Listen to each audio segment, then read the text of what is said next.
My name is Alice.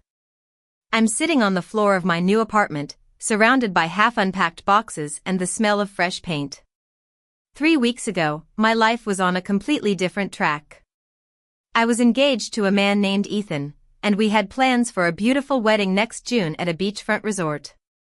It all started to fall apart on that fateful Sunday in early November. We were at Ethan's parents' house for dinner. His father, Mr. Thompson, was a kind-hearted man who always asked about my work and listened intently. His mother, Mrs. Thompson, on the other hand, was a different story. She came from an old money family in the city. Her family was well known for their strict social standards and high expectations. She was polite in a way that was more like a cold, calculated politeness that left me feeling bruised. Over the 4 years Ethan and I had been together, she'd always made snide remarks. She'd ask, "What do you do again?" As if my job as a freelance graphic designer was something so forgettable.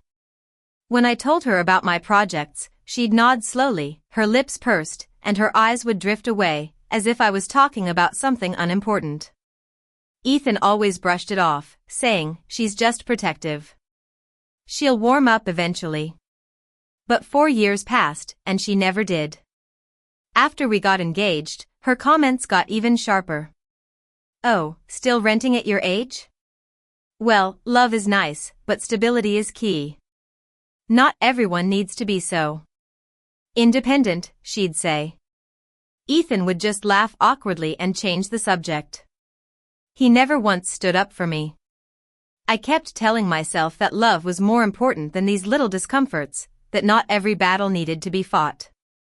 That Sunday, after dinner, the men went to the living room and the women stayed to clean up. About 20 minutes in, I realized I'd left my jacket upstairs in the guest room. As I passed the study, the door was slightly ajar and I heard Mrs. Thompson's voice. "I just don't understand what you see in her. She has no family connections in our circle. Her career is so unstable. You're settling, Ethan." My heart started pounding so hard I thought it would give me away. Ethan replied tiredly, "Mom, please, not tonight." But she continued, "She's not ambitious enough. You could do so much better. You should do better." There was a long pause, and then Ethan sighed. "I know. Sometimes I wonder if you're right." That sentence hit me like a ton of bricks. It didn't explode like in the movies, it just made everything inside me collapse. I didn't wait to hear more. I walked downstairs, grabbed my jacket, and told Mr. Thompson I wasn't feeling well. By the time Ethan noticed I was gone, I was already pulling out of the driveway, my hands shaking and my chest tight. When I got home, I sat in the dark on the couch we'd picked together. Ethan came home later, humming. "Hey, you feeling better?" he asked. I looked at him and said, "Your mother thinks I'm beneath you." For the first time since I'd met him, he didn't deny it. His hand, which was halfway to the refrigerator handle, froze in mid-air. His face went blank, like he'd been caught with a secret. I asked quietly, "Did you say it?" He swallowed hard, and his eyes dropped. The silence was answer enough. He then said, "You weren't supposed to hear that." It felt like a second betrayal. I told him, "Your mother told you I wasn't enough, and instead of standing up for me, you agreed." He insisted he didn't agree. "I was just trying to get her to stop. You know how she is. If I argue, she gets worse." I realized then that I was just a sacrifice to keep the peace in his family. I stood up and said, "So you threw me under the bus to avoid an uncomfortable conversation." He tried to defend himself, saying it was just one moment of exhaustion. But I started listing all the things I'd done for him. "I supported you when you quit your job last year. I covered more rent. I held you when your cousin died. I learned your favorite meals, even though your mom always criticized my cooking." I then asked him the question I'd never dared to ask before, "Do you respect me?"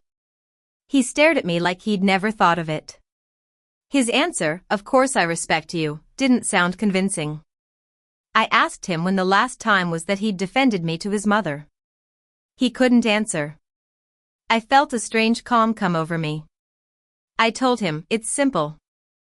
You either protect the person you're marrying or you don't marry them. He pleaded with me, saying he loved me and that his mom was just difficult.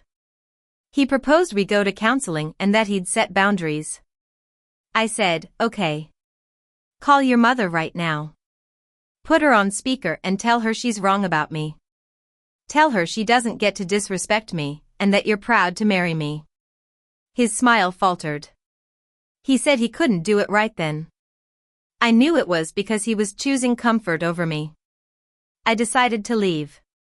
I packed a duffel bag and told him, I'm not marrying into a family where I'm expected to be disrespected, and I'm not marrying a man who sacrifices me to pacify his mother. He whispered my name as a warning, but I walked out and didn't look back.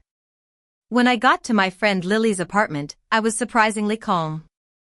Lily didn't ask questions. She just handed me a glass of wine and pointed to the couch. The next day, I called a lawyer. We'd used him before when Ethan and I first signed our lease. I explained the situation calmly, saying I needed to untangle my finances from my fiancé. He said it was straightforward since we weren't married. The joint savings account with $43,000 could be split evenly.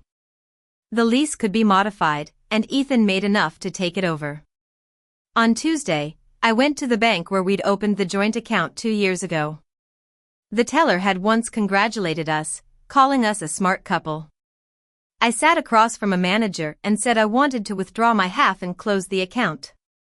The manager hesitated and asked if Ethan was aware. I said firmly that I didn't need his permission. $21,500 was transferred into a new account in my name only. I also went to the landlord and explained there was a relationship change. The landlord needed Ethan's signature to assume full liability, but he didn't question it. By Tuesday night, I'd removed my name from all our shared obligations. Ethan started texting and calling. He said he missed me and that we could fix things. But I ignored him. On Friday, he called in a panic because he couldn't access the joint account. I told him calmly that I'd withdrawn my half. He was angry and said I was having a breakdown, but I told him I was thinking clearly. I challenged him to call his mother and stand up for me, but he was silent. I hung up and blocked his number. I heard through Lily that Ethan had gone to his parents' house in a fit. His mother comforted him and told him I'd shown my true colors. But then, when he read the detailed letter from the lawyer that outlined our financial separation, he snapped. He accused his mother of poisoning his mind and ruining his life. They had a huge fight, and he stormed out of the house. By the end of the week, I heard the wedding had been postponed indefinitely. People understood what that meant. Some friends reached out, offering support. One of Ethan's friends hugged me in the grocery store and said, "We always thought you were the good one." 3 weeks later, here I am in my new apartment. I've joined a boxing class, started reading again, and reconnected with old friends. I'm single and starting over, not because I failed, but because I finally stopped settling for someone who couldn't respect me. And I've never felt more free.